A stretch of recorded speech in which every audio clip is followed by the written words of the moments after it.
do processo administrativo disciplinar. Artigo 143.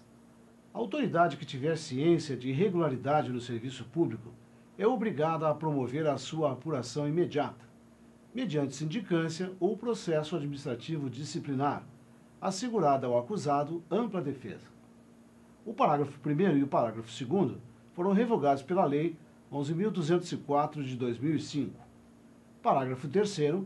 A apuração de que trata o caput, por solicitação da autoridade a que se refere, poderá ser promovida por autoridade de órgão ou entidade diverso daquele em que tenha ocorrido a irregularidade, mediante competência específica para tal finalidade, delegada em caráter permanente ou temporário pelo Presidente da República, pelos presidentes das câmaras do Poder Legislativo e dos tribunais federais e pelo Procurador-Geral da República, no âmbito do respectivo poder, órgão ou entidade, preservadas as competências para o julgamento que se seguir à apuração, incluído pela Lei 9.527 de 1997. Vamos falar agora sobre o processo administrativo disciplinar, que é o nosso PAD, Processo Administrativo Disciplinar. As características dele. A primeira característica, que é a fundamental, toda a apuração de qualquer irregularidade cometida pelo servidor deverá imediatamente ser apurada, para que seja então ela feita uma sindicância ou um inquérito ou um próprio processo administrativo, mas a irregularidade precisa imediatamente ser apurada. Os poderes do PAD, aqueles que têm condições de instaurar o PAD ou o processo administrativo disciplinar, recaem num primeiro momento sobre a chefia imediata. A chefia imediata se obriga, então, se ela não o fizer, ela é coautora. Mas, por autoridade delegada. A autoridade delegada precisa usar o artigo 84 no seu parágrafo único, da Constituição Federal. Tem que haver uma citação desse artigo 84, que é o artigo que delega poderes para alguém. O presidente da República pode, o procurador-geral da República, o presidente do Supremo Tribunal, todos eles podem delegar competências e, ao mesmo tempo, instaurar um processo administrativo disciplinar.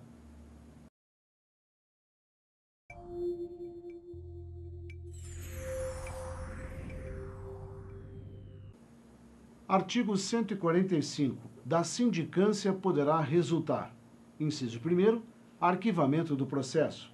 Inciso 2º, aplicação da penalidade de advertência ou suspensão de até 30 dias. 3º, instauração de processo disciplinar. Parágrafo único. O prazo para a conclusão da sindicância não excederá 30 dias, podendo ser prorrogado por igual período a critério da autoridade superior.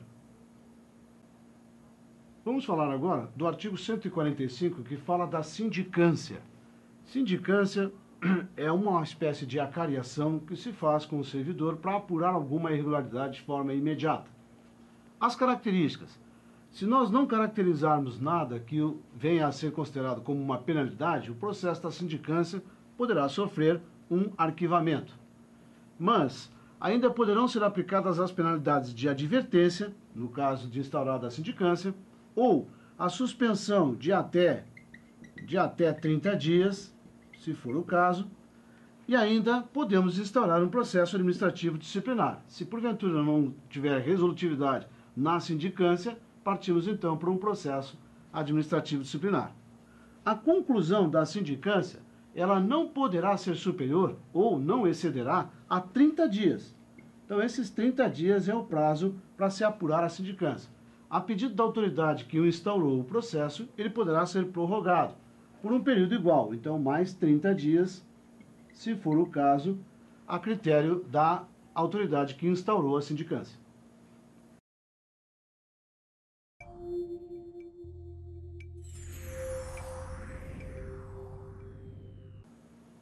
Do afastamento preventivo.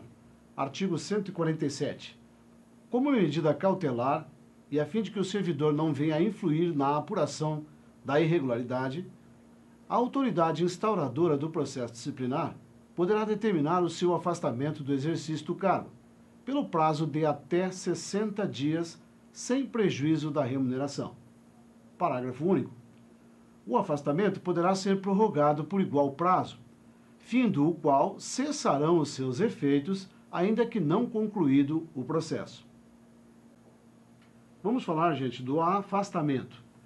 Quando é instaurado um processo administrativo disciplinar, a autoridade que instaurou o processo, ela toma a seguinte decisão: para o bom andamento desse processo, para que não haja intervenção por parte do servidor ou por parte de outro interessado, este servidor, então, que sofreu um processo, ele é afastado do cargo, mas sem prejuízo da sua remuneração, por um período que vai até 60 dias.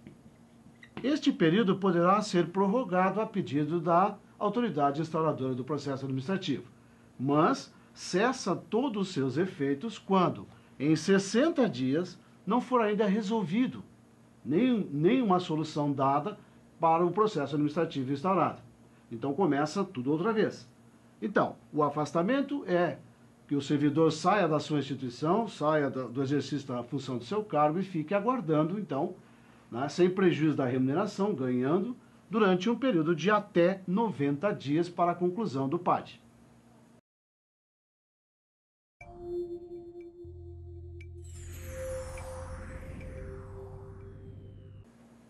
Do processo disciplinar, artigo 148.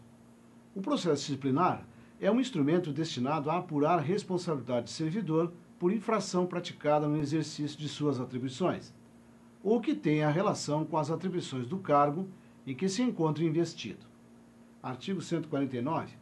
O processo disciplinar será conduzido por uma comissão composta de 3 servidores estáveis, designados pela autoridade competente, observado o disposto no parágrafo 3º do artigo 143, que indicará, dentre eles, o seu presidente, e deverá ser ocupante de cargo efetivo superior ou de mesmo nível, ou ter nível de escolaridade igual ou superior ao indiciado. Redação dada pela Lei 9.527, de 97. Vamos ver agora o processo disciplinar. Nós já vimos antes que esse processo disciplinar é o nosso PAD, Processo Administrativo Disciplinar. Ele é instaurado quando é verificada uma irregularidade cometida pelo servidor. Como características, é preciso sempre apurar qualquer irregularidade. Nós também já vimos que o artigo 143 dessa mesma lei fala que, por instauração do presidente da República, presidente do Supremo Tribunal, procurador-geral da República, todas essas autoridades podem, então, instaurar um processo administrativo disciplinar. Para o quê? Apurar irregularidades cometidas nas atribuições do cargo do servidor. Para apurar isto, vai ser formada uma comissão. Esta comissão é composta por 3 servidores. Mas estes servidores precisam ser estáveis.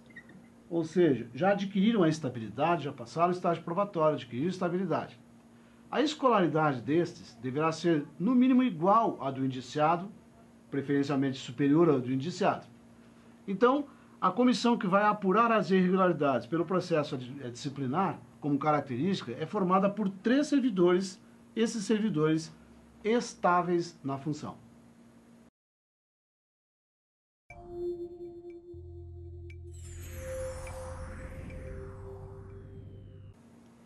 Artigo 152. O prazo para a conclusão do processo disciplinar não excederá 60 dias contados da data da publicação do ato que constituir a comissão, admitida a sua prorrogação por igual prazo, quando as circunstâncias o exigirem. Parágrafo 1º. Sempre que necessário, a comissão dedicará tempo integral aos seus trabalhos, ficando os seus membros dispensados do ponto até a entrega do relatório final. Parágrafo 2º. As reuniões da comissão serão registradas em atas que deverão detalhar as deliberações adotadas. Vamos comentar agora sobre os prazos. Estes prazos de conclusão do PAD. Esse é o prazo de conclusão do PAD, 60 dias. Em 60 dias ele precisa estar concluído. Este mesmo prazo poderá, a critério da administração e no interesse da administração, ou se o caso assim o exigir, ele poderá ser prorrogado por igual período.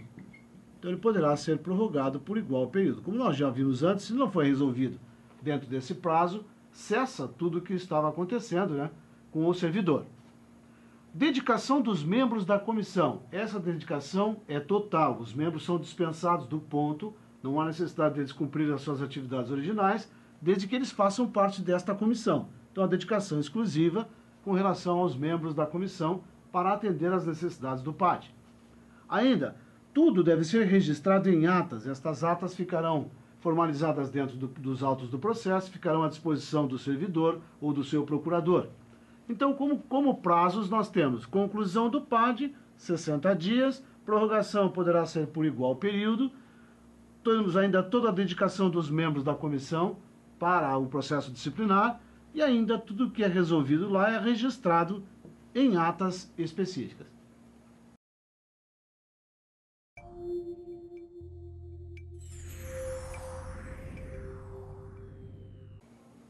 Do inquérito. Artigo 153. O inquérito administrativo obedecerá ao princípio do contraditório, assegurada ao acusado ampla defesa, com a utilização dos meios e recursos admitidos em direito. Artigo 154. Os autos da sindicância integrarão o processo disciplinar como peça informativa da instrução. Parágrafo único. Na hipótese de relatório da sindicância concluir que a infração está capitulada como ilícito penal, a autoridade competente encaminhará cópia dos autos ao Ministério Público, independentemente da imediata instauração do processo disciplinar. Vamos falar agora do inquérito administrativo. Como características, a primeira coisa que nós temos é que o inquérito administrativo tem garantido o princípio do contraditório e o princípio da ampla defesa. Isto é assegurado ao servidor, assegurado ao indiciado. São princípios constitucionais, precisa ser mantido. O oferecido contraditório, o oferecido ampla defesa. Ainda, os autos da sindicância, aquilo que ocorreu antes do inquérito administrativo, integrarão, vão fazer parte do próprio inquérito. Então, o que estava previsto ou apurado na sindicância e que não havia sido resolvido, que se instaurou o inquérito administrativo, eles então integrarão agora as partes do inquérito. Caso o ilícito seja capitulado de forma penal, como características penais, direito penal, ele deverá ser encaminhado então ao Ministério Público. E o Ministério Público terá obrigatoriedade de tomar partido disso e seguir adiante com estas partes inseridas no inquérito.